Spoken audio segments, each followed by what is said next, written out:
Witchers, thank you for joining us. I'm Joy. And I'm Laura. And this is The Witches of Letters, a supernatural rewatch podcast. Buckle up as we dive into Season 3, Episode 6, Red Sky at Morning. Can I just say, the phrasing of it really annoyed me. It's usually, okay, so the one that I've heard since I moved here is Red Sky in the morning, Shepherd's warning, Red Sky at night, Shepherd's delight. And it's the same thing, apparently, for sailors. Although I have never heard it used that way, and I have lived by the sea a lot. I have lived in 2 seaport towns in the UK. Never heard that one. I'm not saying that it doesn't exist, but I'm just saying suspicious to me. It's also at, right? Mm-hmm. The way that it's phrased, I thought was really weird vernacular. Maybe if you were from Hull and you were dropping lots of words and you were being super northern. But I don't know. Because I always want to say Red Sky at night, because that's the thing, not Red Sky at morning. It's Red Sky in the morning, Red Sky at night. Exactly. Yeah, I've only heard shepherds too, and I live somewhere where there's a lot of coast in the UK. So yeah, you have a lot of coast, don't you? So it all just around. it makes no sense. I tell you, no sense at all. Nonsense. I object. It is nonsense. It is in fact nonsense. Thank you. So that I thought was deep sigh, deep sigh. Silly name. Yeah. So I found out that from Supernatural Wiki, they say the episode's title refers to an old mariner's adage. Red sky at night, sailors delight. Red sky at morning, sailors take warning. So that's the one that they are quoting. And it says similar declarations are also made in Shakespeare's Venus and Adonis, which I thought was interesting because what's her face, Cougar Lady, calls Sam her Adonis. Yeah. The perfect man. And then it's also referred to in the New Testament in the book of Matthew, apparently, which I did not know. So yeah, that was interesting because there's a biblical reference, a lore reference, and some Shakespearean references. Cool. I don't know what that was, but it was there to amuse everyone. I have a question. I was so excited because, and I'm hoping that I'm not gonna be sad now. But is your Easter egg about ghost ships? Fuck yeah, it is! Yay! I'm so excited. I was like, I hope Joy does a ghost ship. I hope she does. I do. I have done a ghost ship. I have indeed, and I sifted through many a ghost ship lore because a lot of them were boring, honestly, or I've heard them a million times. I was like, I'm not doing the Mary Celeste. So I have ghost ship lore. Yay, I'm happy. I am not sure if I liked this episode that much. I didn't dislike it, but also I didn't really. I'll probably skip it if I rewatch. Oh, okay. So you and a lot of Supernatural fans have actually ended up in the same place with this. So when I was looking around this episode, kind of doing a little bit of research for it, it stated, I think it was on Supernatural Wiki that it said this, that this episode was as unpopular as Bugs. Oh, really? Yeah. I don't know if I disliked it that much, but Laura was like, "Isn't that bad?" I tell you what, it started off okay, and I feel like it was one of those episodes again where it feels like it was a bit forced. The plot or the motives. When we get into the bit with the motives, I was just like, you're just making shit up now, to make it fit into a story, because it just didn't kind of fit. And I think I've got a rant about it later. Right. But I don't know. I don't like the old lady either. She is horrible. It's so cringe. It's major cringe factor, but also the sexual harassment side of it. I'm like, this isn't funny. And I know I'm looking at it from a 2025 lens, but it just made me really uncomfortable and I didn't like it. So I will say that I don't think that this episode has aged awesome at parts. Because the opening of it, I have an entire rant about how sexist the opening is. I actually went and looked up the name of the writer because I was like, "Who the fuck wrote this?" And I was like, "Shame upon your house." Um, Literally in my notes, that's what it says. I was very dramatic, but I was just like, this was written by a man, and it was in fact written by a man. Um, he is a guest writer. I'm not sure that he wrote again. I don't think that I see him credited again. But like there's also okay, so I have really mixed feelings because there's the first part of the episode I do not like at all because of the sexploitation. And then there is um Gertrude or whatever her name is. She goes like, "Call me Gert." She is I just don't like her as a character at all. I don't like that whole sequence. No, she's like Um creepy old lady. she is a creepy old lady. Usually we'd say a creepy old man, and I feel like that's more likely than creepy old lady. I'm Yeah, not but that's saying the that thing. That's why I wanted to point it out because, like, if it was the yeah, other way around, you'd be like, like, "Oh, yeah, no it's one would be life." okay with it. If it was an old man like doing what she was doing to Sam to a young Mm. girl, we'd be like, no, and it's just as bad this way around. Yeah, it's just as bad this way around. It's just I feel like a lot of the time older women in cinema are portrayed as they're just dead. They're just like they don't have interests, they don't have hobbies, they don't have names. Um and it's sad for me to see a woman, an older woman who could be a vibrant fun character being portrayed as this like really sleazy, gross Yeah, comic relief because that's her purpose in the plot. yeah, And we're supposed to find what Sam is going through really funny, and it is really dated. I think we're blessed that we're now in a place where men can acknowledge that they've been sexually harassed more openly. It's a conversation that we can have better thanks to people like Terry Crews. So yeah, it gives me the ick. yeah, It gives me the ick. There's definitely definitely. sections in my note where I just wrote, "Run, Sammy, run." Oh, poor Sam. Yeah, Um, so but it was a very long ramble to get me to the point that I was gonna say. I There are also scenes in this episode that are so beyond funny that, like, I would rewatch it, I'd probably just, like, fast forward the bits that I hate. So I think I fast forward the beginning and then fast forward all of like, the gropage. Um, because but there are sequences in this episode that are just like, oh, they're so good. I'm so excited to like dig into these scenes and stuff because there's some really witty banter and there's some really funny, cool moments as well. yeah, I did like some of it. Yeah, it's just as a whole, I'm like, meh, it was all right. Yeah. I can understand that. I can understand that. I love it for the Catwoman Batman banter and like Bella. I love Bella. She's a character that I really enjoy seeing. Um I don't think that I've seen this episode before. I think that this was one of the times when I was moving house and I didn't have TV or the internet for a bit. Mm. So I think I missed it when it aired because I really feel like I would have remembered that scene when he comes down the stairs in the tux. Um, and I had no Oh yeah. recollection. And that's like an ultimate thirst trap. So yeah, I don't think I've seen this episode before either. And I Ah, was really interesting. excited when I was watching it because I was like, "Oh, oh, oh, shiny new supernatural. Yes. Thank you." I'm undecided about Bella. I think it's just because we've met Bella and Ruby quite close to each other, and I love Ruby, Yeah.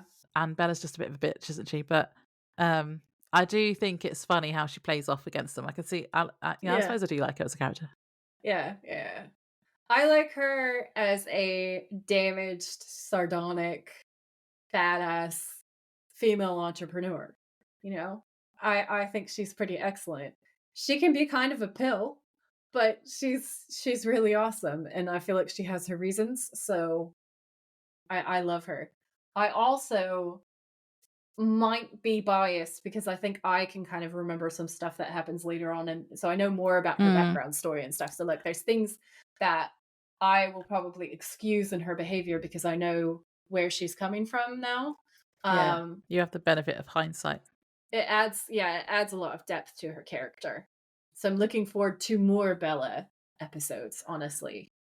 Yeah. I did guess that there's more to her character in this episode when they say about like the motive and oh, she must have Mhm. done something. So yeah, I guess we'll have more of a backstory soon. Yeah. Yeah. Do you wanna synopsize us? Yes. So this is season 3, episode 6, Red Sky at Morning. The original air date for this episode was November 8th, 2007. Sam and Dean investigate a series of mysterious drownings where the victims appear to have inhaled large amounts of water despite being nowhere near any large bodies of it. They discover that the deaths are connected to a ghost ship the victims see just before they die. On this ship, one of the sailors was hanged and had his hand cut off and is now performing vengeful killings. His hand has become a powerful occult object and is currently being kept in the local museum. So the brothers team up with Bella Talbot to acquire the hand. Sam and Dean want it so they can burn it and stop the spirit from killing anyone else, but Bella just wants to sell it for profits. As tensions rise between them, Sam and Dean have to decide whether to help Bella or not when she sees the ghost ship and becomes the next victim. They ultimately decide to help her and confront the vengeful spirit, defeating it. Because they're heroes, Yes. and that's what heroes do. Although Dean wasn't happy about it. I mean, she did mess with Baby. Well, He yeah, was that's true. like, "You crossed a line." Um, I think That that's bit at the where end is funny, actually. I feel like he's more mad about her having Baby Toad than he is about her shooting Sam in the shoulder. Like, really, honestly, like, the level of rage and outrage just, like, skyrocketed. Yeah. Yeah, no. I really like this episode. I really enjoyed it. There's some really funny there's some really cringe moments, but there's some really funny moments. And for me personally, the hilarity of these scenes kind of outweighed the cringe.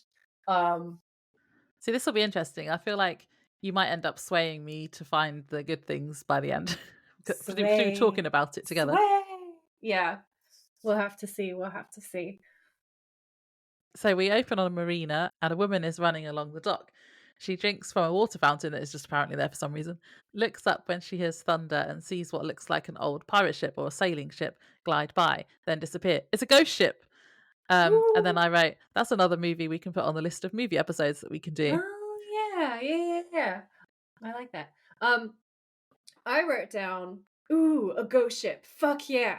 And then I was like, "Oh, this is like The Fog." And I was so on board because The Fog is one of my favorite horror movies, both the original and also the remake with Tom Welling. Thank you, Tom Welling, for existing and looking like that. Thank you. That whole movie is a Tom Welling thirst trap. It is chef's kiss. Beautiful. Um, so I wrote gratuitous male gaze. The whole thing. The whole thing. Like, it's the way it's what she's wearing is like, okay, it's sportswear, but it's very little sportswear for this era of Yeah. time. Like super sexy sportswear has for some reason become like the norm now, and I'm not going to say that that's good or bad. It just is what it is.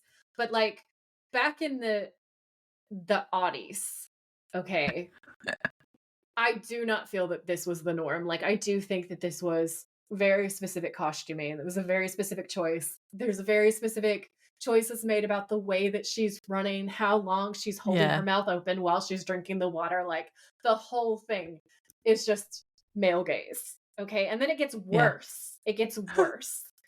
Okay. Because she goes home to have a shower, which you would do after you have a run. Hmm. Um, but the whole thing, I was like, the way that this is so disgusting me. She's supposed to be washing her hair. She stands in the water and she does the hair flip that no woman would ever do in the shower. Okay? Like that weird fucking supposed to be sexy hair flip thing that women are always doing in movie showers is the most stupid, ridiculous bullshit that I have ever seen in my life. Okay. She's got her mouth hanging open like she's supposed to be some kind of blow up doll sex Mm. fantasy Playboy bunny situation. Like this entire thing is a sex fantasy, honestly. She's just scooping water over her head in this sexy way with her hands. Like, what the fuck am I watching? Okay. Um, and she's just doing it the same thing over and over and over. And then she gets murdered. And I was like, I wanna see the like psycho shower scene references in my horror. I do not want to see pseudo porn in my horror. Like that's not Yeah. what it's no. Shut up, go home. It was just really uncomfortable to watch. I was honestly waiting for the porno music to start playing at some points. I was like, where is it? It's gonna happen. The brown chicken, brown cow music is gonna come on at some point. Like it was so cringy. And I literally just wrote eye roll.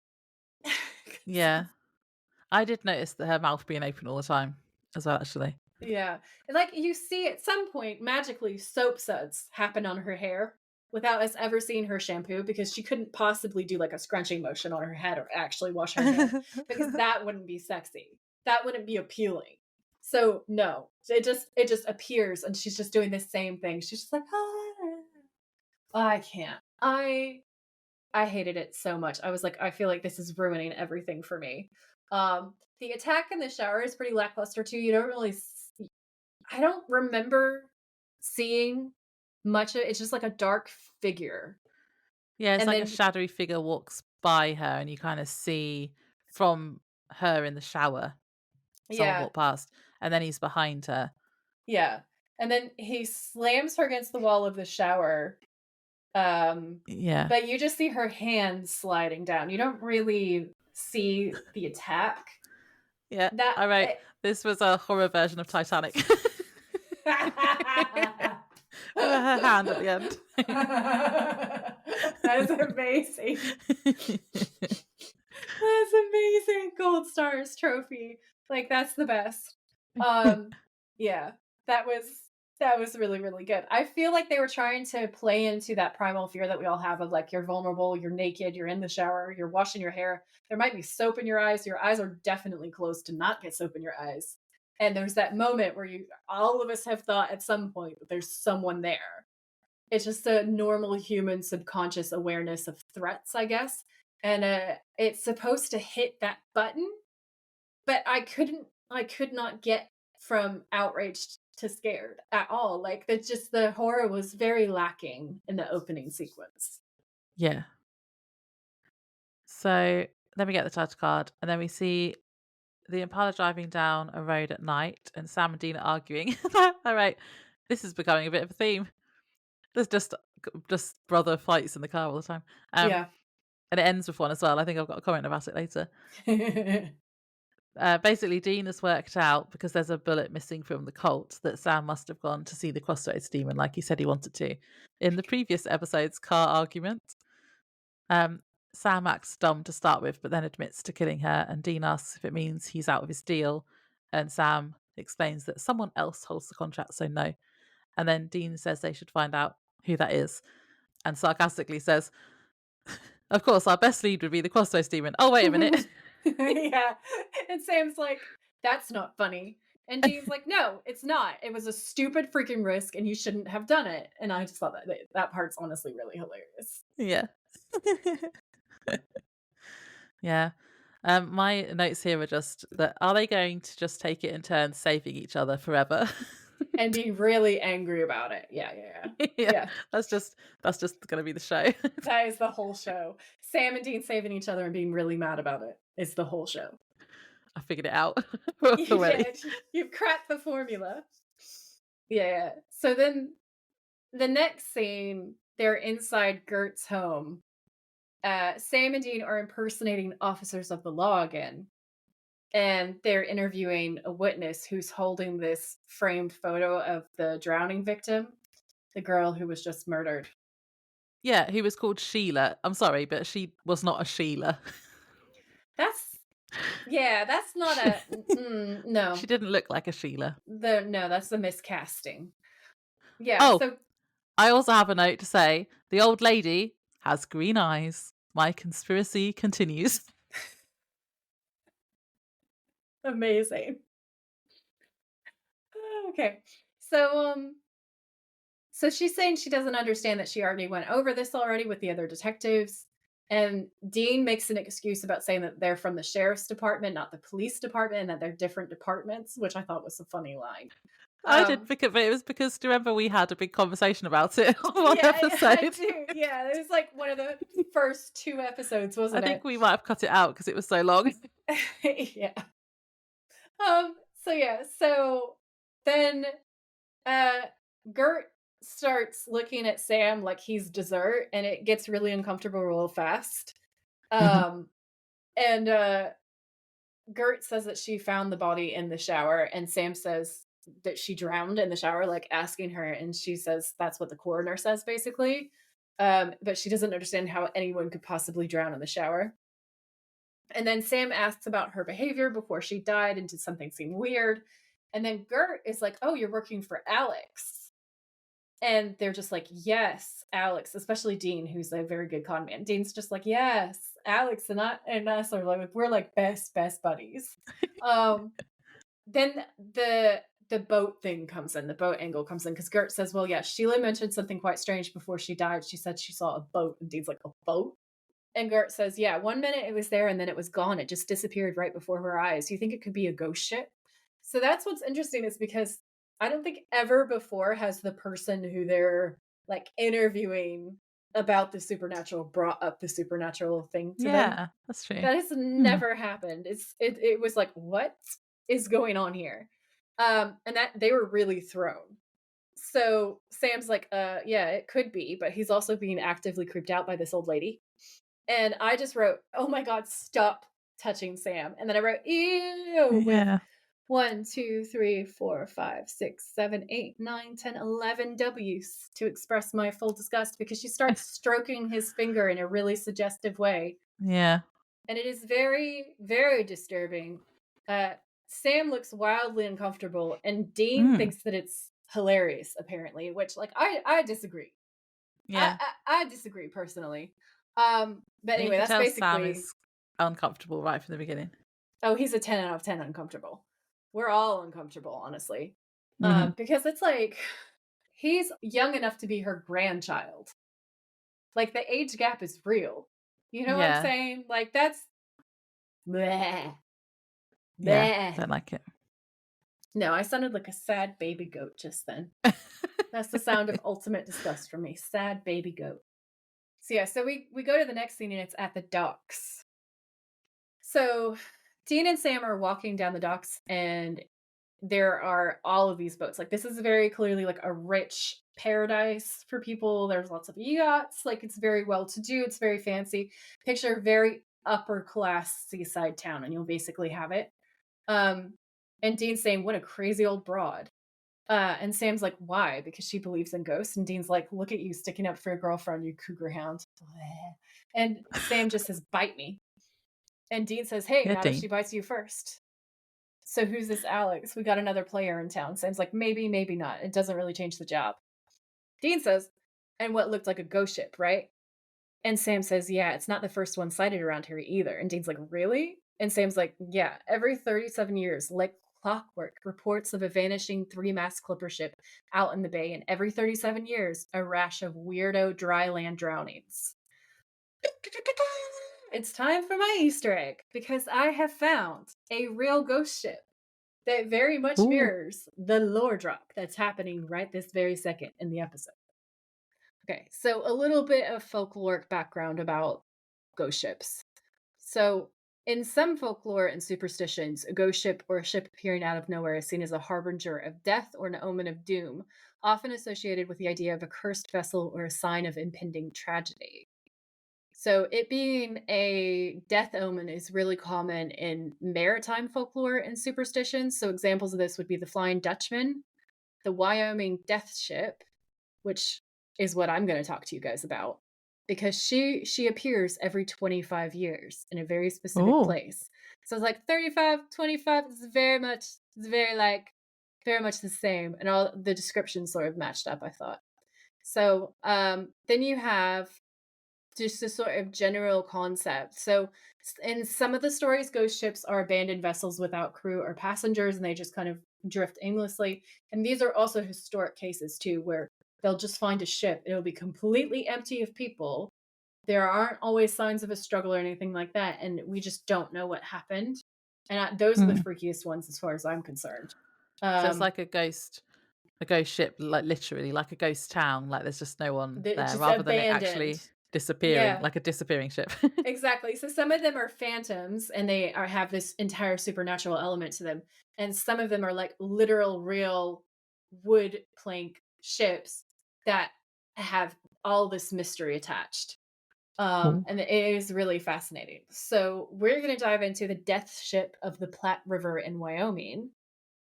So, on the Platte River between Torrington and Alcova, Wyoming, a legend persists that a ship of death continues to sail upon the sometimes dangerous waters. The phantom ship rises out of a strange mist, quickly becoming a massive ball of fog. As the ship grows closer, witnesses report that its sails and masts are covered with frost. The crew, also covered with frost, stands on its decks and huddles around a corpse lying on a canvas sheet. The legend continues that the ship always foreshadows the death of someone who will die on the day it is spotted. Ugh. Sounds I got familiar. goosebumps when you said about the covered in frost. Oh yeah. It's terrifying, honestly. This is a great one. As the crew steps back, the corpse's identity is revealed as a person known by the person seeing it. So you literally see the person who's going to die that day, which Oh. is fucking terrifying and very cool. So it says the first alleged sighting was made in 1862 by a trapper called Leon Weber. When the crew stepped back, the corpse revealed the body of Weber's fiancee, who died later that same day. Another sighting of the phantom ship was made by a cattleman, Gene Wilson, in 1887 when he saw his wife's body on the canvas. In 1903, another tale describes that he spied the ship when Victor, I'm not sure how to pronounce this, Heibe, maybe, chopped down a tree on his riverfront property. Laid out on the deck was the body of a close friend. Every case was reported in the late fall, and in all cases, the person seen on the deck of the Phantom ship died that exact same day. Hmm. Mm-hmm. That's spooky. Is spooky, very spooky. One of the sightings allegedly occurred 6 miles southeast of the town of Guernsey, Wyoming. Another sighting was said to have occurred at Bessemer Bend on the Platte River. So it's not just one section of it, it's multiple sites, and it's continuing from the 1800s. I think that I found that I thought was so interesting was when I was digging around looking this up, there are also more modern encounters, it looks like, and it's still in the newspapers now, and it's in all their folklore books. So there's apparently a lot of basis for it. This particular article came from Kathy Alexander, and it was written for Legends of America. And there's a book that comes from the website. So it's been published quite a few times. It seems to be really well documented. There's another one that's also pretty similar in Canada, but the ship is on fire in that one. And it has never been explained away. A bunch of different people have said that they've seen it. They've gone on the record saying that they've seen it, but like no one can explain it away. Scientists have been like, maybe it's a ball of lightning thing. And they're like, why does it look like a boat? What ball of lightning looks like a boat to you, sir? Um, so yeah, no, it's Fiery really, ship. That's quite cool. yeah. It's really spooky, really entertaining. Those two I think are my favorites because they're very well documented. Um, and I just thought this one is the one that I was going to stick with because it has the same sort of a very similar yearly cycle. It has the same lore that like if you see it, you die, or someone Yeah. you know dies. So it is a death omen ship. But I just thought that's so scary. So I think we should go there in fall. Add it to the road trip. Add it. Yeah, everything's going on the road trip. Go ships. Go ships on the road trip. That's fun. Yeah. Thank you. I'm glad that you were entertained. I have a question going back to the episode. Mhm. When did Sam do this research? Because they've just left the old lady's house who mentioned, oh, it might be a ghost ship. Yeah. He didn't know about a ghost ship before that. And they're walking along the docks and he already knows all this stuff. My assumption is that he's just a nerd and he happens to know this stuff, but I don't know. He should have done it before. I don't know if we're supposed to think that they were in a library, but it doesn't really seem like that. It really seems like they're supposed to be coming straight from her house and then going Yeah. back to the Impala. I was like, So, technically it could be like the next day, but I don't think it is. I think it's literally yeah, they've just left her house. I don't know. It's not very clear if we're supposed to be reading it like that. Like the continuity is not obvious. And I will say that one of the things that you could definitely criticize this episode for is convenience and like Mhm. not very clear continuity. Like it just kind of the writer's just like, "Hey, this is what happened next." Yeah. I think this is in my rant later, but they basically had a cool idea and then they didn't really have an ending for it, thought of an ending and then just shoved it together without thinking if it was actually gonna work. That's probably pretty accurate. Yeah. So yeah, so Sam says that every 37 years, like clockwork, reports of a vanishing three mast clippers ship out on the bay, and every 37 years, there's a rash of weirdo dryland drownings. And Dean says, so whatever's happening is just getting started. And Sam's like, yeah. And so Dean asks him for the lore, and he says that there are apparitions of old wrecks sighted all over the world: the SS Violet, the Griffin, the Flying Dutchman, and that almost all of them are death omens. And Dean's like, so what happens? You see the ship, and then a few hours later, you pucker up and kiss your ass goodbye? And Sam says, basically. And Dean's like, what's the next step? And Sam's like, I gotta ID the boat. And then Dean says that shouldn't be too hard. I mean, how many three-masted clipper ships have wrecked off the coast? And Sam's like, I checked that too, actually. Over When? 150. When did you check this, Sam? It's a good question. Psychic fire, baby? I don't know. He just knows it. He just knows somehow. He called Bobby. He called Bobby, yeah. So Dean's like, wow. And Sam's like, yeah. And Dean's like, crap. And Sam's like, mm-hmm. Like, is this a long suffering, like research doom vibe? And then they go around the corner and they look at this empty parking space, and Dean looks confused. And he's like, this is where we parked the car, right? And Sam's like, I thought so. And Dean's like, where's my car? And Sam says, did you feed the meter? And Dean's starting to panic visibly. He's like, yes, I fed the meter. Sam, where's my car? Somebody stole my car. And Sam's like, hey, hey, hey, calm down. And he starts to say Dean, but Dean's like, I am calm down. Somebody stole my. And then he just starts hyperventilating and he folds in half. He cannot breathe. He's clutching at his chest. Yeah. His head is between his knees and he is hyperventilating for real. I just said he had a dude, where's my car moment. He did. He really did. So Sam hears Dean gasping like a fish and runs over to him. He's like, whoa, Dean, hey, take it easy. And then Bella saunters up and she says, the 67 Impala, was that yours? And Sam's like, Bella. He says it in the tone of, I hope you drop dead. And Bella says, I'm sorry, I had that car towed. And Dean's like, you what? And he's like, violence is imminent. Bella says, well, it wasn't in a towaway zone. And Dean's like, no, it wasn't. And she's like, well, it was by the time I got through with it. And then he says, what the hell were you even doing here? And she makes this flippant remark. And Sam realizes that she's the quote unquote Alex that the old lady is talking about. Yeah. But what she says she does a little yachting, and I thought that was funny. Yeah. Oh, just a little yachting. Yeah. A little yachting. She says, there's no angle. There's a lot of lovely old women like Gert up and down the eastern seaboard. I sell them charms, perfumes, seances, so they can commune with their dead cats. And at that point, I wrote down, haha, Catwoman. I was so impressed. I was like, see, cats. Also, I think that sounds fun. It does sound fun. Dean says, and let me guess, it's all a con. None of it's real. And Bella says, the comfort I provide them is very real. And Sam's like, how do you sleep at night? And Bella says, on silk sheets, rolling naked in money. And Dean kind of visualizes it and kind of nods along in spite of himself. And Yeah, it's such a funny scene. Like, his face is amazing.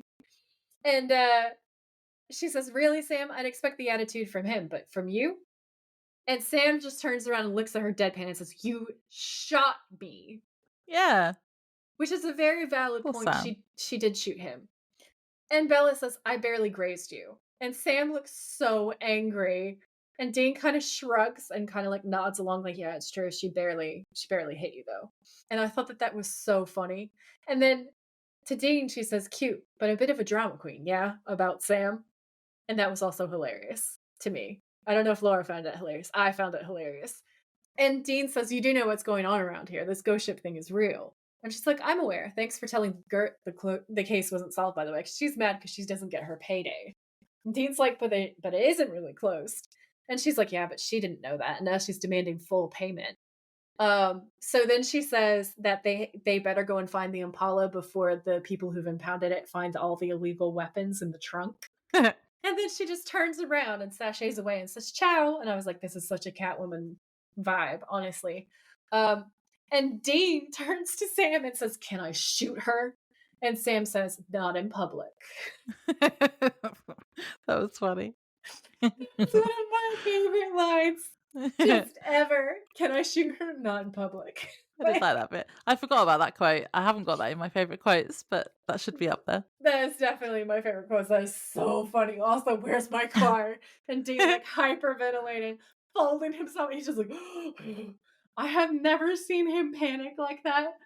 And it is just, it's precious. It's adorable. And it's hilarious. Yeah. I love it so much.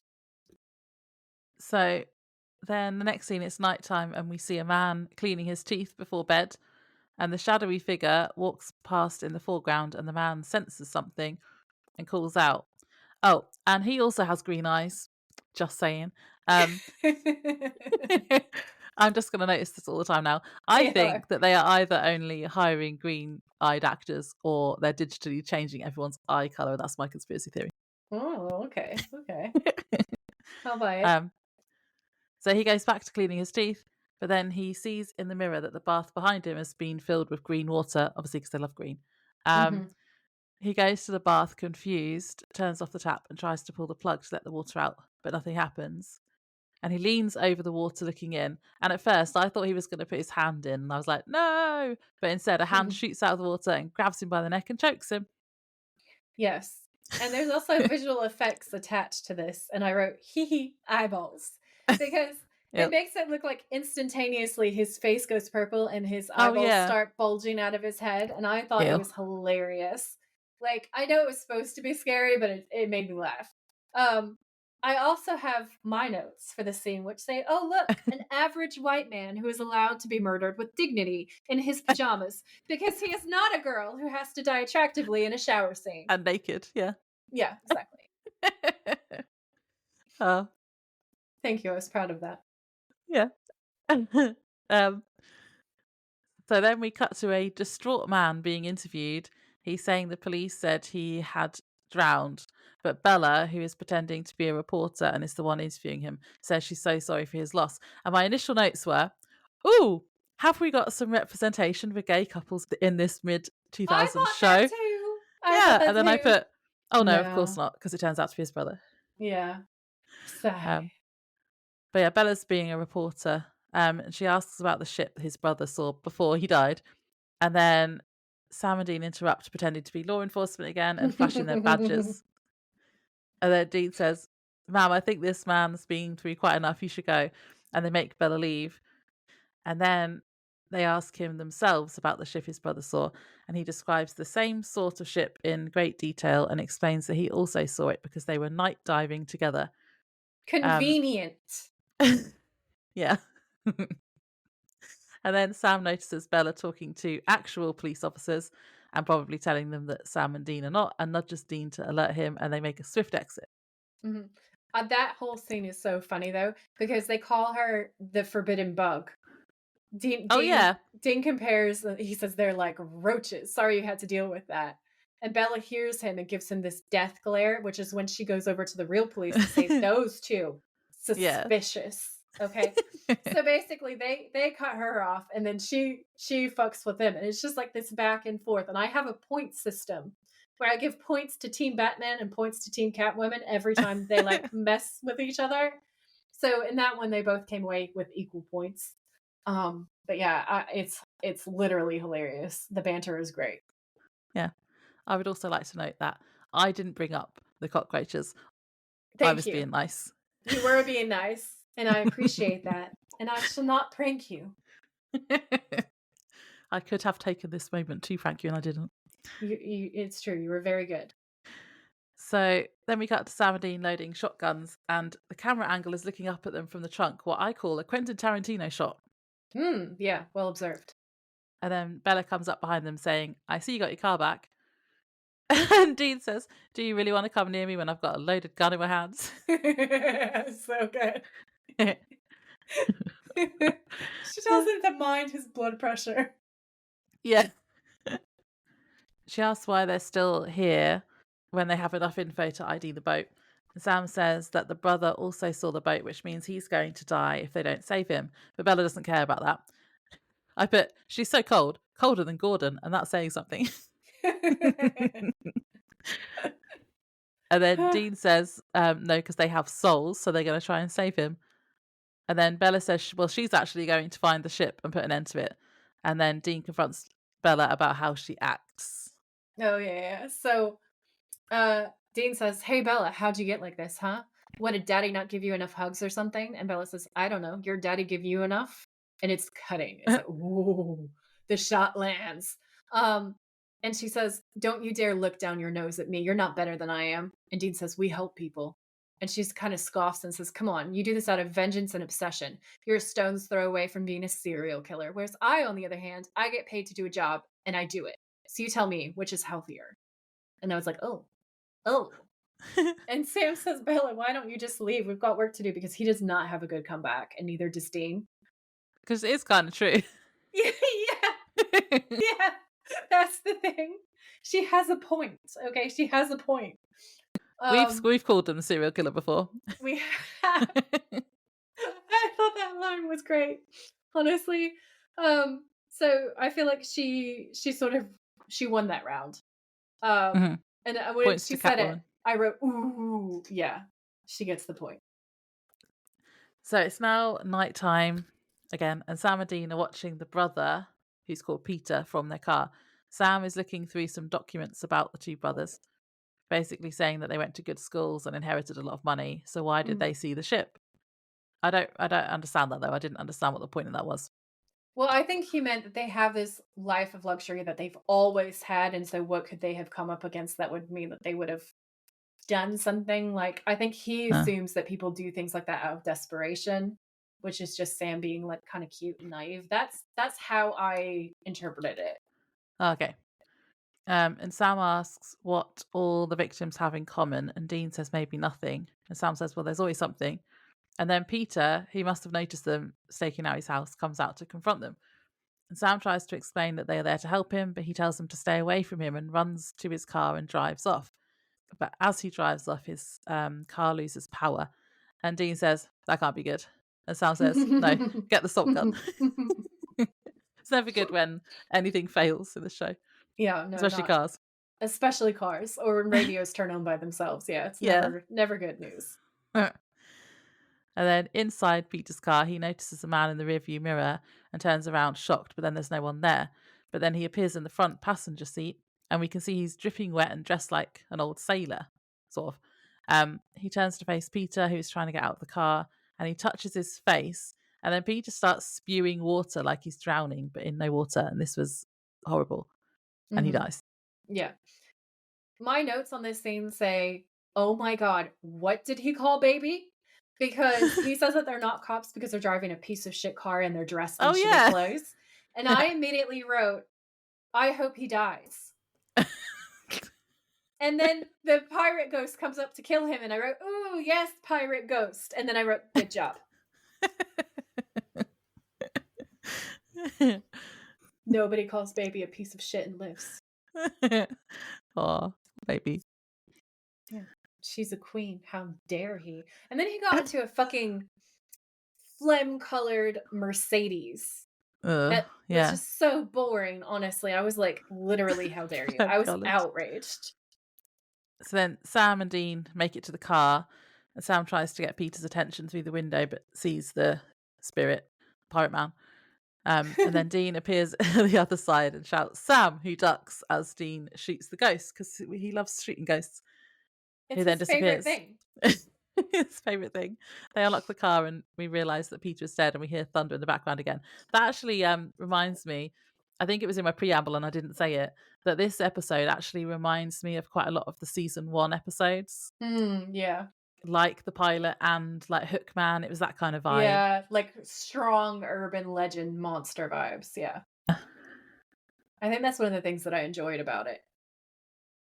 So then Sam and Dean are driving the Impala at night. On the radio, we hear a weather report saying that it's a big thunderstorm that has started suddenly. And Dean tells Sam that they can't save everyone. Oh yeah, because Peter died. Sam Mhm. says that lately he feels like he can't save anybody though. And I was like, oh, sad Sammy. He means Dean, yeah. Yeah, everybody. He means one person. Yeah. Because he's being dramatic. He's such a she's right, he's a drama queen. Yeah.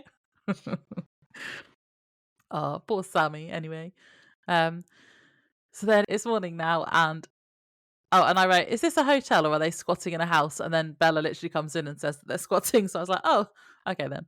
I literally wrote down an abandoned house, laughing out loud, which I was laughing out loud because I was just like, "This is amazing."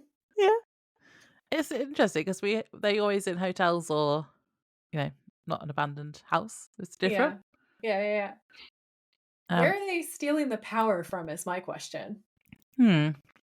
So I feel like this is the days before Jackery, and they have these block things out in front of them, and I don't know if power banks were a thing in the 2000s. Like I kind of feel like maybe, but that would Maybe for like construction kind of things, possibly like those yeah. big, like for working at night. But no, I don't know unless they were, yeah, battery powered. But I don't know. Mm, That is a good question. Just probably thank another you. plot hole. Probably, yeah. Sam's reading a book about shipwrecks, and there's a knocking on the door, and it's Bella. And she comes in and asks how things went with Peter last night, and there was just silence. Yeah. And then she says, "Dear God," and Sam sighs like it's coming, and she says, "Are you actually squatting?" Charming. She is what disgusted. And then that's where also she follows that up with how to go with Peter. And Sam and Dean just ignore her. And she's like, "Oh, yeah, did it go that well?" And I was like, Sam is so mad at Bella. And I feel like he's the most mad because she out researched him Mm. And she shot him. and she shot him. But she says that the three of them should have a heart to heart. And Dean says that's assuming you have a heart. And I was like, ooh. Um, And Bella says, "Dean, please, I'm sorry about what I said before, okay? I come bearing gifts." And Sam's like, "Such ass." In a way that says, "I hope you fucking die." It's hilarious. And she says that she's ID'd the ship. And this is where I have my note about him being so furious because he's Uh oh. already mad and then he gets way more mad. And it's the most angry that I've ever seen him be in the background of anything ever. Like, it's just Sam rage in the background. And I swear it's because she's out nerded him. So she says that it's the Espirito Santo and that it was a merchant sailing vessel with a colorful history, and that in 1859 a sailor was accused of treason. He was tried aboard ship in a kangaroo court and hanged, and that he was 37. And Sam's like, "So that's why the 37-year cycle." Um, Hmm. and she's like, "Oh, aren't you smart?" But she's sarcastic about it, and that's funny. And then she finds a photo of him, and Dean IDs that person as the ghost that they saw the other night. And Bella's very intrigued by this. And Dean says, "But he was missing a hand when they saw him." And she says, "Was it the right hand?" And Sam's like, "How did you know?" And she says, "The sailor's body was cremated, but not before they cut off his hand to make a hand of glory." And Dean's like, "A hand of glory?" I think I got one of those at the end of my Thai massage last week. And I wrote, "Who wrote this?" And his name is Lawrence. I was so angry. I can't read my own writing because, like, when I'm really angry, I think it's Andrews. I think it's Andrews. But anyway, shame. Hmm. Shame upon you, Lawrence. Shame. Yes. Shame upon your house. I literally just had an eye roll, so yeah, I agree. I didn't know what a hand of glory was either, like Dean.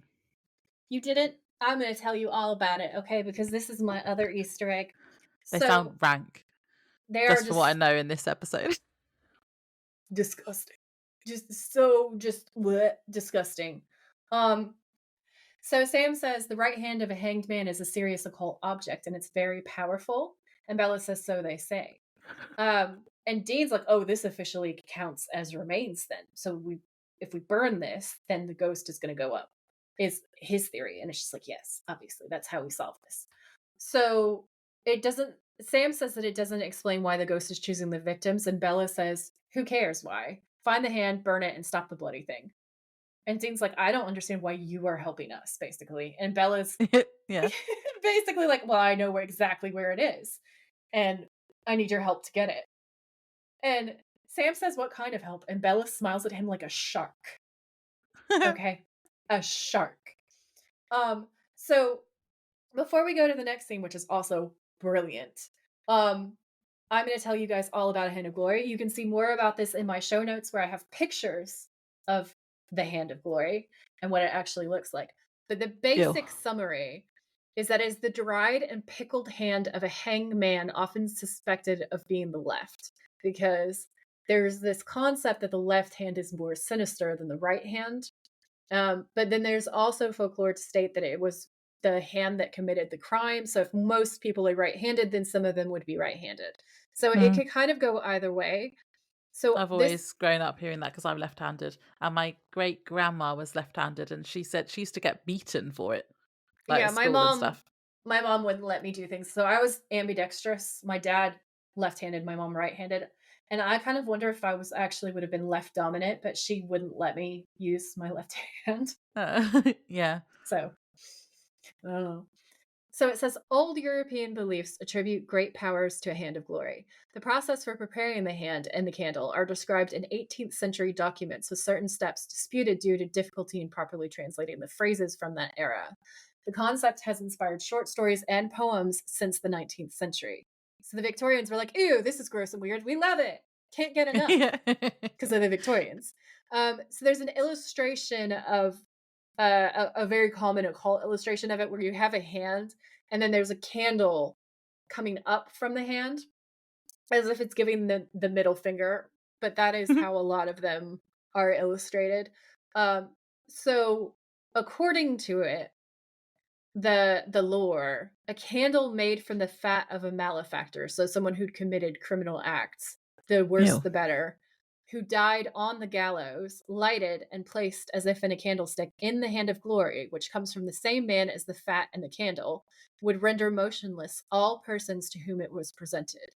The method for holding the candle is sketched in Petit Albert, and the candle could be put out only with milk. In another version, the hair of the dead man is used as a wick, and the candle would give light only to the holder. So the lore behind it for thieves, which is why I was so suspicious when Bella was like, I'll help you solve this problem. I know where it is. I was just like, she wants to be unstoppable. Is that you could make people freeze. So a lot of thieves would want to go into houses at night, and the idea that you could paralyze everyone, stop them, or be Mm. invisible to them, or have control in some way. That's what the folklore is behind creating the Hand of Glory. So that's what it's supposed to Okay. do as far as witchcraft is concerned. So the idea is that the criminal hand has this kind of dark power. And when you have pieces of this dead person who got away with so much before they were caught, I think the idea is that it lets you get away with things that you want to get away with that are perhaps criminal or darker. It's a So very strange concept. it is a strange concept. I think it comes back to the idea of like the human desire, like the darker side of human desires of wanting to be untouchable, wanting to be invisible, wanting to be able to unlock any door to get wealth. You know, they want you the dream to like rob Fort Knox or whatever the equivalent was at the time. Um, Yeah. so it goes on to say that it could unlock any door that it came across, which is what I just mentioned. And the method that's described in the Compendium Maleficarum is from the 1720s. So there are two books that describe how to make the Hand of Glory, and they go into detail. And it basically says that you take the left hand of a felon who is hanging from a gibbet, which is like the noose thing, beside a highway, wrap it up in part of a funeral pall or cloth, and so wrapped, squeeze it well. Then put it into an earthenware vessel with zamot, niter, salt, and long peppers, the whole well powdered. Leave it in this vessel for a fortnight, then take it out and expose it to full sunlight during the dog days until it becomes quite dry. If the sun is not strong enough, put it in an oven with fern and vervain. Next, make a kind of candle from the fat of a gibbeted felon, virgin wax, sesame, and pony, and use the hand of glory as a candlestick to hold this candle when lighted. Then those in every place into which you go with this baneful instrument shall remain motionless. So it is extremely gross, because you also have to Yeah. extract fat from a dead person Yeah. That all just sounds rank. to make a tallow candle. Which is a mummified hand, basically, which is what we see Yeah. in the episode. And the whole is very gross. It's very, very gross. So there is an actual hand of glory that's kept at the Whitby Museum in North Yorkshire, together with I've been there. with a spell book from 1823 that describes how the hand of glory is supposed to be made. And that has a different thing. So you guys can read that in my show notes. The last thing that I'm going to read to you about the Hand of Glory is this, which is a legend that describes the use of it. And it says, now open lock to the dead man's knock, fly bolt and bar and band, nor move nor swerve, joint, muscle, or nerve, at the spell of the dead man's hand. Sleep all who sleep, wake all who wake, but be as the dead for the dead man's sake. Have you just conjured something on a podcast? No, because I would have to be holding a lit hand of glory, and then everybody would theoretically be frozen and under my spell. Okay, then, so we're safe. You're fine, yeah. But I thought the invocation is really cool and kind of metal, so I wanted to read it to you.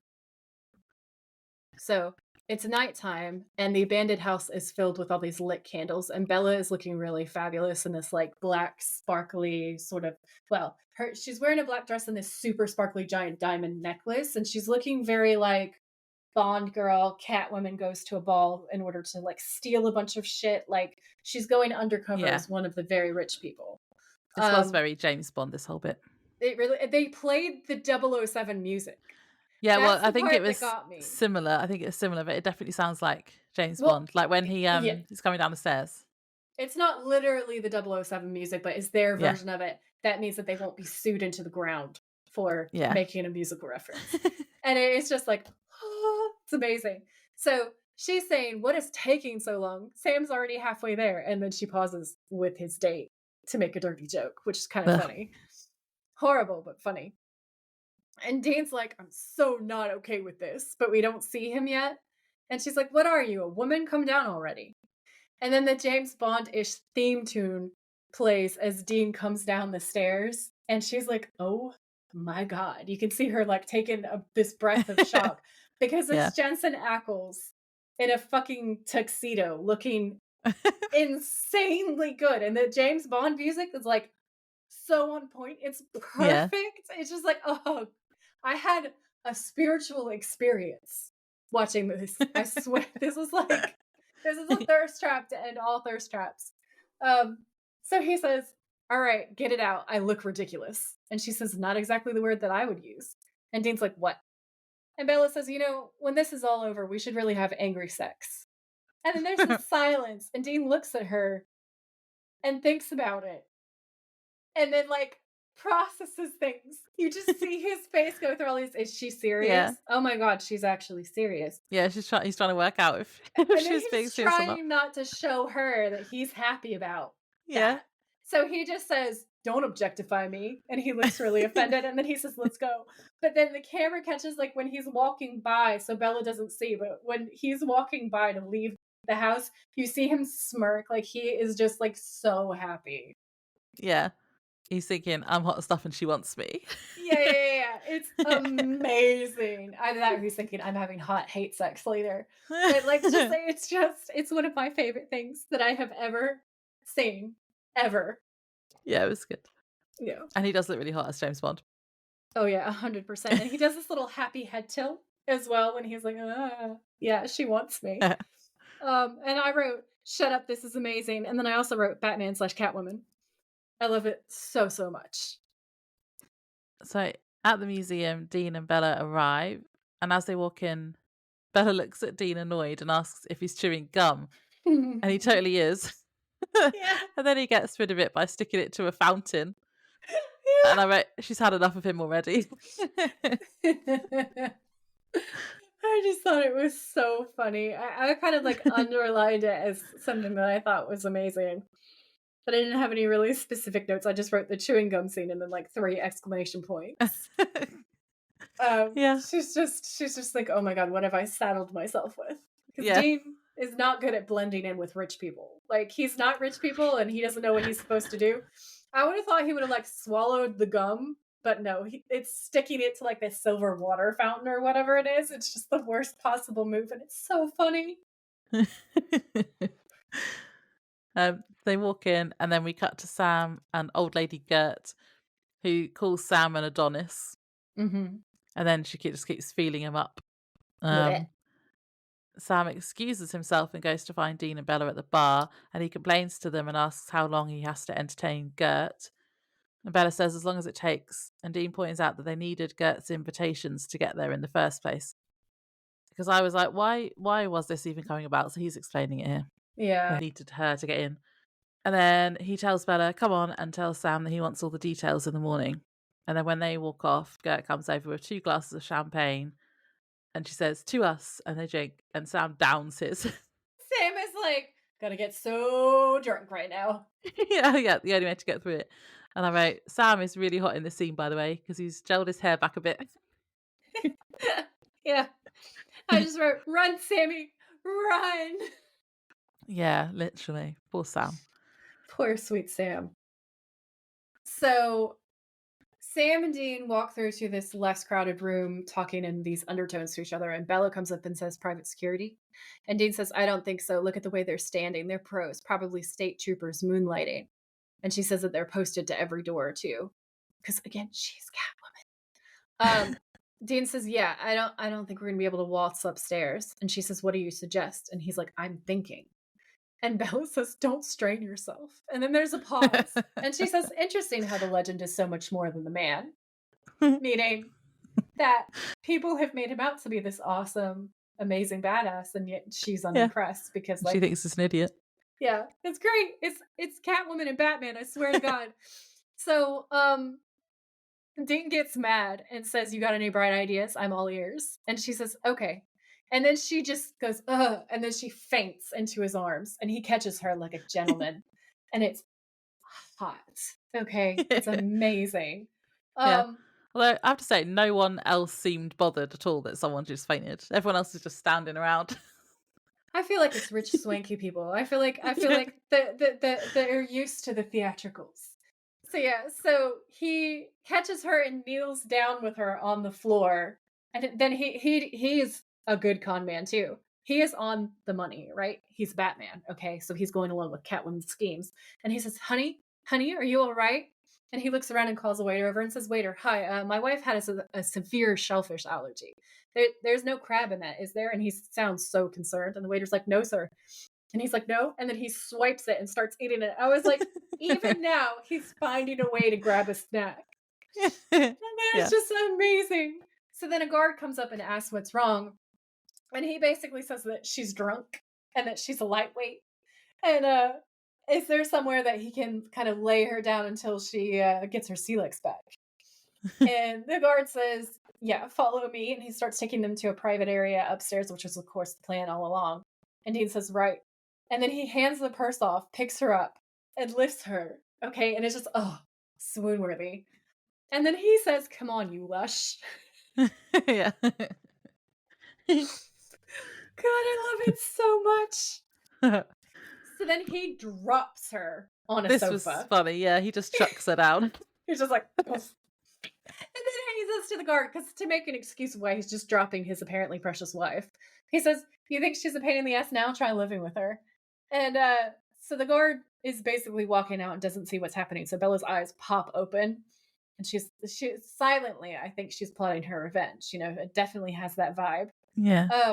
So the guard gets shut out of the room, and he says, hey, maybe next time give me a little heads up with your plan. And she said, I didn't want you thinking. You're not very good at it.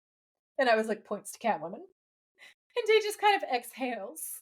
And you could see that he's searching for like a witty remark to come back at her with. And she says, "Oh, look at you, searching for a witty rejoinder." And Dean says, "Screw you." And she's like very Oscar Wilde, like a literary insult. It's amazing.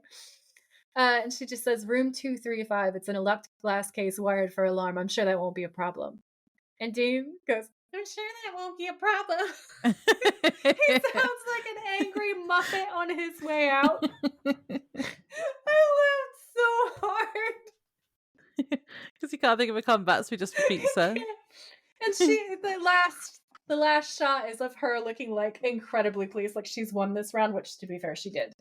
Yeah. Um, oh god, it's amazing. So back downstairs at the party, Sam and Gert are now dancing, and Sam is so uncomfortable. Like I wrote "so" with so many O's. Mhm. Poor Sam, because Gert is so horny for him and like grabs his ass, and I wrote, "This is not okay, Gert," and she makes me really uncomfortable too. Yep, Don't it's like it. terrible. Yeah. So we cut from Sam looking super freaked out to Dean, who is upstairs doing high tech burglary stuff. So he's opened the thing, and the case with the mummy hand is above him. Can I just say, Mm. props was not doing the most. One of the fingers looks like they just stuck two pieces of wax together. Like it looks really Ugh. warped and messed up, like above and beyond it being a mummy hand. Because usually I'm like, Yeah. oh, the mummies are they're too real. This time I No, was like, it's that looks disgusting. gross. And it is disgusting, but like, what the fuck is with that finger props? Like, Mm. what happened? The way I described it, I put cut to the hand of glory that looks very not glorious. It's all wrinkled up and rank. And then this bit Amazing. is like really Ocean's 11, this bit where Dean It is is very Ocean's 11. disarming the display case. Yeah, it really is. So we have some cut shots between Bella and Dean. So Bella is suspicious. All right. She's eyeing things up. She picks up the ship in the bottle. She's like testing the weight of it in her hand. And we're like, oh, you're up to something, Bella. You're gonna commit some fuckery. Okay. And then we hear the guard knocking on the door and he's asking if everything's okay with her. So she opens the door and she has, in 0.3 seconds, pulled her dress shoulder down and smudged her lipstick to make it look like she came to and she and her husband are having like some fun times. And she asks for a couple more minutes and she's very charming. So the guard's like, yeah, okay. And he walks away again, leaving her alone in the room. And then he bumps into Dean coming up from downstairs, which is suspicious. And Dean says that he just had to go to the bathroom. And he says, "Thanks for looking after my wife." And the guard's like, "Oh, she's being looked after, all right." And he makes this like silent laughter face at the camera as he's walking by Dean because he thinks that Dean is being cuckolded, basically. Yeah. Um, and it's pretty funny. So when he opens the door, he sees Bella adjusting her dress's shoulder strap thing. And he says, "Any trouble?" And Bella says, "Nothing I couldn't handle. The hand." And he pulls out the gross mummy hand from his Yeah. interior pocket with his Mm-mm. bare hands. Why No. didn't you use the handkerchief in the first place? Which is what he does now. He wraps it up in his pocket handkerchief thing, his pocket Hmm. square. And then You could have used Bella's tongs. Did she not bring them with her? I don't know, but it's just bleh, dead people hands. No.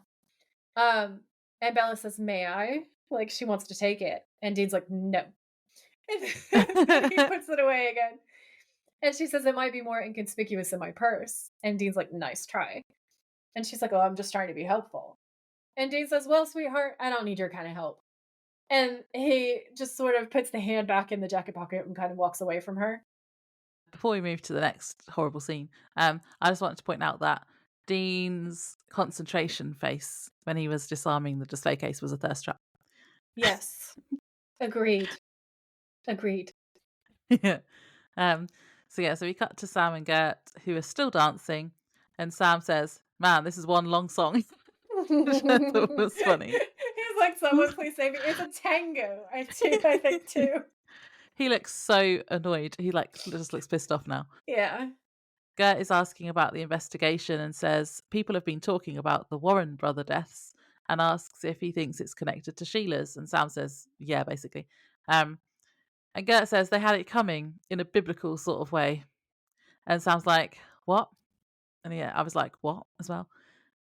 She says there are rumours that they might have killed their father, and she whispers this bit to him, and it's really weird. It's Oh yeah, because she's uncomfortable. whispering it right in his ear, isn't she? She like gets Yeah, really she's like, "Come closer." seductively. She Yeah, no, tries it's to horrible. climb inside him. Yeah, it's just horrible. We don't like it. No. No, Gert, go to jail. Yeah.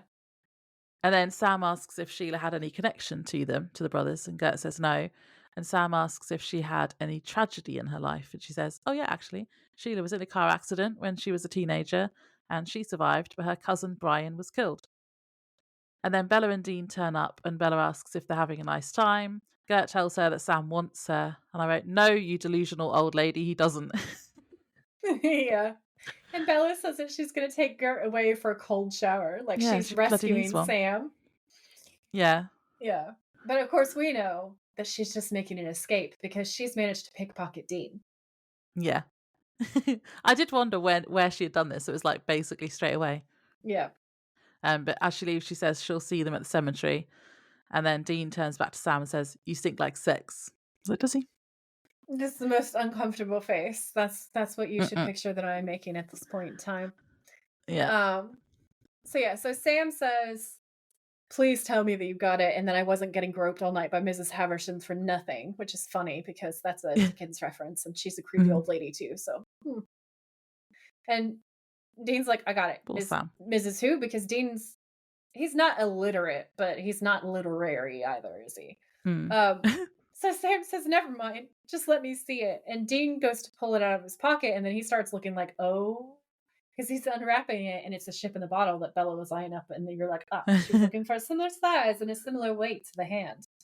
And he's like, "Motherfucker!" Like you can see him silently think that word very loudly. Yeah. Sam's like, "What?" And he holds up the ship in the bottle, and he just says, "I'm gonna kill her." And I was like, "Catwoman is winning." I wasn't even sure how she'd done this. I was like, "Is Bella a magician?" Yes. Comic book level Catwoman skills. Okay, we don't have to see her make the swap. We just know that she did. Yeah. So then we cut to Bella getting in her car, and she opens her bag, and we see there's a lot of money in there. So this happens very quickly. She'd sold it. Yeah. Then we hear thunder, and Bella looks concerned and says, "Oh no. Oh." Uh-oh. And then she gets out of the car, still staring at whatever she's just seen. And then we see what she's been looking at, and it's a ghost ship.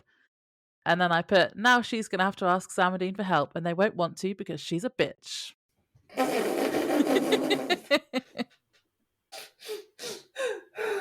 Sheesh. Okay. I like she's been a bitch to them. I mean, Yeah, no, it's true. So anyway, so we cut to the abandoned house that Sam and Dean are squatting in.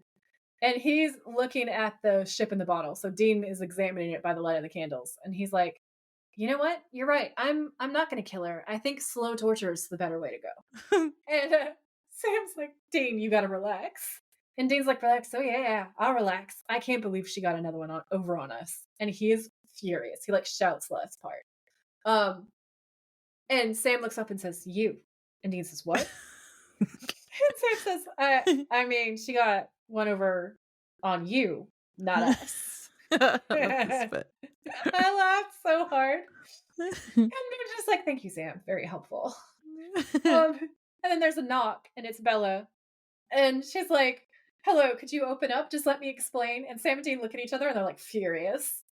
And then inside, she's sitting down, and Dean's leaning over her, looking at her like, "This bitch." And Sam's leaning against the Supernatural Wiki, and I quote, "Sam is leaning against the mantle with serious bitch face." Okay. We haven't had bitch face for a while. We haven't had bitch face in a while. It's refreshing. So she says that she sold it and she had a buyer lined up as soon as she knew it existed. And Dean is absolutely furious. Walks around her and makes a finger gun shooting motion behind her with his hand. And Sam asked if the whole point of taking them to the charity ball was to basically frame them. And she was like, "Yeah, I just needed a cover. And you were convenient." And Sam's like, "Well, you said you had a buyer, just go buy it back." He's like, "I don't know why I should give a fuck. You shot me." Yeah. That's the vibe. And she says it's halfway across the ocean and she can't get it back in time. And Dean's like, in time for what? And then that's when she says that she saw the ghost. Um, sorry, she saw the ship.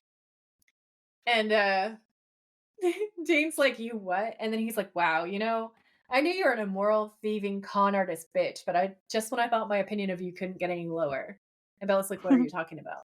And Sam says, "We figured out the spirit's motive." And he shows her this photograph and says, "This is the captain of our ship, the one who hung our ghost boy." And she's like, "So?" And Sam says they were brothers. It's very Cain and Abel, and how the spirit targets people who spilled their own family's blood. And she looks shocked. Hmm. And she says, "Oh my God." And Dean says, "So who was it, Bella? Who'd you kill? Was it Daddy, your little sister, maybe?" And she just says, "It's none of your business." And they have this back and forth where he keeps trying to get her to tell what happened. And she's like, "Just shut up." And then Dean's like, because she says she needs their help. And Dean's like, "Our help?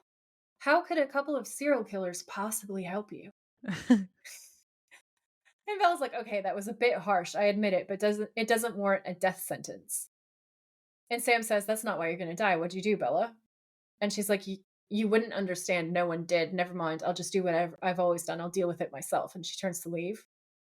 And honestly, my heart goes out to her because I have a very specific scenario in mind. And then later on, I'm proven right. And so, like, I just like the heart bleeds for her. Um, she thinks that she has to save herself. She can't rely on anyone. She's not safe. And Dean says, "You do realize you just sold the one thing that could save your life." And she says, "I'm aware." And then Sam says, "Well, maybe not the only thing." Because Sam is a sweet baby angel hero, okay? He's going to help. Yeah. Sam is going to help. Sam's a hero, even though all of this bullshit has happened. So Yeah. Dean looks at Sam, and then we cut to a graveyard at night. Yeah. I have some notes first, though. So this is where I had my little rant about the storyline Mm, because it's with the motive. I feel like it was really good up until then, up until this part. And then it was like the writers didn't know how to finish the episode and they mm, had to come up with a motive. But I don't feel like, because so the ghost is going after people who have killed other members of their family because his yeah, brother murdered him. But it's like, yeah, well, Sheila was in a car accident that happened to kill. It wasn't like she purposely went out and killed her. Was it her cousin or something? yeah. Um, and then the brothers, so they were, well, they might have killed their dad. Is the rumor for that? So that one fits, but the Sheila Mhm. one just doesn't fit in there. Mm, And so either they probably just wanted a hot girl at the start of the episode, yeah, or they had to make this fit. But the story, it just doesn't make sense to me. And then I had some other notes which were just about when she's asking for their help and she's saying like, "You can't just leave us here," and Dean's like, "Watch us." And Sam, you can already tell that he isn't gonna leave her because he can't leave someone in need, can he? He has to help. He has to no, yeah, save her. So yeah. Oh, and then the bit where they're both staring at her, judging her. When Dean says, "You sold the only thing that can save you," they're both just staring at her and they look really hot, like yeah. judging her. That's true. The rage faces are sexy. It is a thirst Yeah, trap. yeah. Mm. What did you think about the storyline? Do you think it? Did you not really think much about it?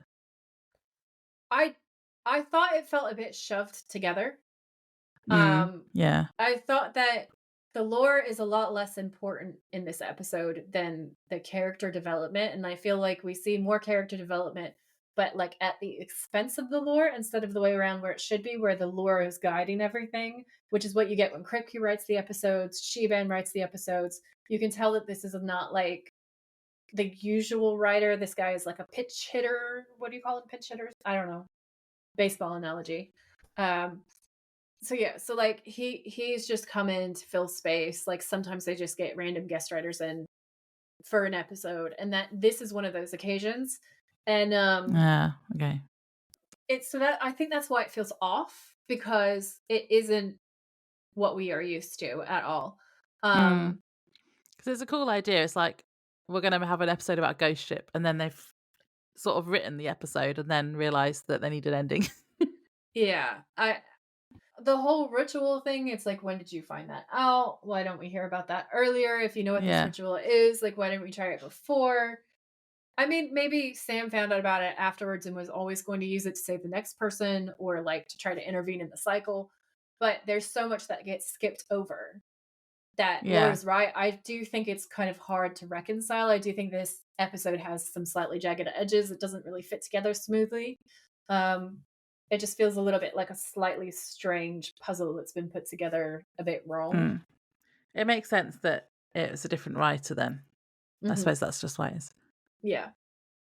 So they're in the graveyard and Sam's setting up a ritual and Bella's asking if it's really going to work.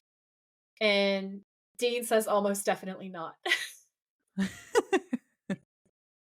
So this storm starts coming up and it is very menacing. And Dean tells Sam to get going. And so Sam says, Aziel, Castiel, Lisminiel, Rabam. And I only bring that up because he says Castiel as part of this I noticed that. invocation. Uh-huh. Yeah. And then he says some Latin. This was Um, hot. yeah. You love it when he screams Latin. Yeah, I don't know why. Like, because that was what I liked about the Phantom Traveler episode, yeah, wasn't it? he screamed in Latin. Yeah. So Dean tells Bella to stay close, and he's there very protective and very Batman, can I just say? And Yeah. then Bella says, behind you, and we see the Phantom. And he throws Dean through the air and smashes into a gravestone. Sam looks up and continues reading the Latin. The Phantom reaches out to Bella and places his hands on her face, and she starts coughing up water. And so we see her starting to like actively die and drown in front of us. And Dean's like, Sammy, read faster. It's like, oh, you really hate her. You hate her so much. So she keeps coughing, and then suddenly the rain sort of dies down, and her coughing dies down. Like her sudden drowning seems to stop a little bit because the Before spirit she is being, dies. yeah, the spirit's being distracted by the sound that he can hear. He turns around and sees his brother, which is what this ritual was for. Um, and he screams at him, "You hanged me!" And the brother's ghost is like, "I'm sorry." And he's like, "Your own brother." And the sailor's brother is like, "I'm so sorry." It's just so dumb. And then he lunges at him and they dissolve into water. And I wrote, well, ghost water. That was anticlimactic.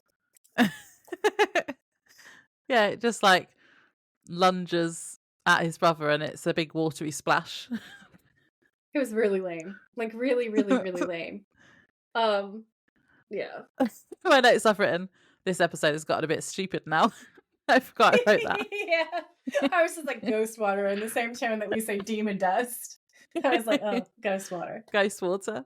Yeah. Did you have anything about the ritual? Was that like a... No, I had a little peek around, but I just couldn't find anything about it. So No, because it was like there was a pentagram and then a candle and then he was pouring something red. So I was like, is this blood? Into some little pot. yeah. And I thought it was going to be an exorcism to start with. I think we were supposed to think that. Yeah. And And then then it's you realize summoning that the it's brother. necromancy. Yeah. Yeah. Some light necromancy, as you do. So the next morning, Sam and Dean are packing up and Bella walks in. She says she's settling up and gives them 10 grand. And Dean asks if giving them money is easier than just thanking them. And she doesn't say anything. And then Dean says, "You're so damaged." And I wrote, "Excuse me, sir. It takes one to know one."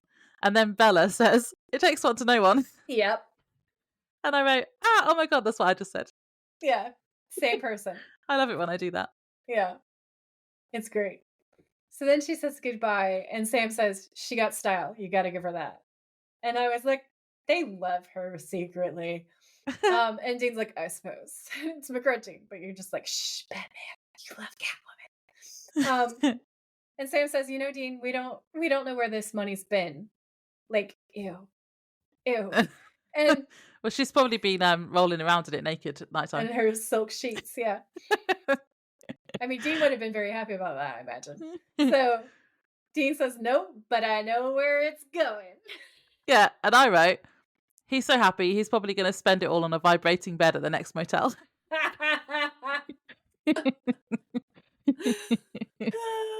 But no, it turns out he has plans to go to Atlantic City.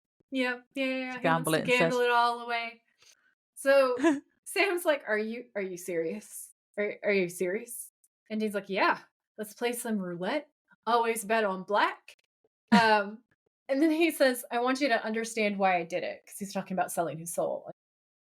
So, then Dean is saying to Sam that he understands why he went after the Crossroads demon, and Sam kinda Mhm. sighs like, "I don't know if you do know," because he's an emo. And he says, if the situation was reversed, I guess I'd have done the same thing. I mean, I'm not blind. I see what you're going through, this whole deal, me going away and all that, but you're gonna be okay." And Sam's like, "Oh, you think so?" And Dean's like, "You'll just keep hunting and you'll live your life and you're stronger than me and you'll get over it and you'll pull through." And Sam's like, "Go screw yourself." And Dean's like, Yeah. "What?" And he's very taken aback. He's just like, "What do you mean? My noble sacrifice. How dare you?" And And Sam's like, I don't want an apology from you. And by the way, I'm a big boy now. I can take care of myself." And he's like, "Oh, Having another excuse argument me." in the car. Yeah, yeah, yeah. Same sort of thing. Like just the same scene. And he's like, "Would you quit worrying about me? I mean, that's the whole problem in the first place. I don't want you to worry about me, Dean. I want you to worry about you. I want you to give a crap that you're dying." And Dean doesn't really say anything, but Supernatural Wiki says smirks annoyingly, which is true. That is what he does. And Sam's like, "You don't have anything else to say?" And Dean's like, "I think maybe I'll play craps." Mm. And they keep driving, and Dean's smile kind of fades a little bit, and they just keep driving. And I was like, "Leave him alone, Sam." That was my initial take, was just like, he knows he's dying, bro. He knows he's going to hell. He knows what he did for you. Can you just like not let him have his power of denial, having a good Mm. time kind of situation here? Like, just let him have that. Yeah. I wrote Dean is in total denial about dying or just really doesn't care anymore. But I think he's actually just too scared to think about it. He doesn't want to think about it, does he? Yeah, I think he's decided, he's done it. There's nothing he can do about it. He's a salt of the earth practical kind of guy. He's happy with the sacrifice that he made. He just wants to have a good time while he's here and not think about dying, not think about hell. And Sam's literally constantly whining in his ear like, "Oh, you sold your soul for me. You're going to go to hell for me. I'm so mad at you." Like, shut up, Sam.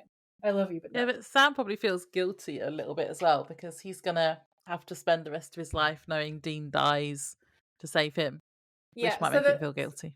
to be fair to Sam, what he's going through is like, the stages of grieving.